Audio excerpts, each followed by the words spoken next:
இது வந்து ஒரு பலூனால பண்ண ஒரு ஏர் கார். இது வந்து எதால பண்ணனா ஒரு பலூன், ஒரு ஃபுல் ஸ்ட்ரா, அதுக்கடுத்து இன்னொரு ஸ்ட்ரா வந்து 2 சென்டிமீட்டர் 2 சென்டிமீட்டர் கட் பண்ணிக்கின்னு ஒரு 2 லாலிபப் குச்சி ஒரு காரு.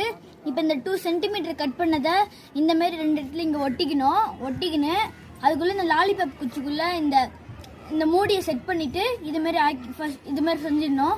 அதுக்கடுத்து அதில் ஒரு முழு ஸ்ட்ராவ் எடுத்து அதோட இந்தாந்த சைடில் பலூனை கட்டிட்டு அது இது மேலே வச்சு ஒட்டிட்டு உடனே நம்மளோட கார் ரெடி ஆகிடும். இப்போ இதை ஊதிட்டு விட்டா போவோம். வாங்க ஃப்ரெண்ட்ஸ் எப்படி போகுதுன்னு பார்ப்போம்.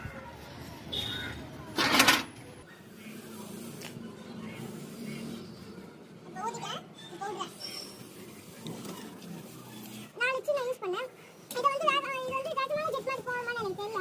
ஆனால் நான் விட்டு காட்டுறேன். எனக்கு பாருங்க.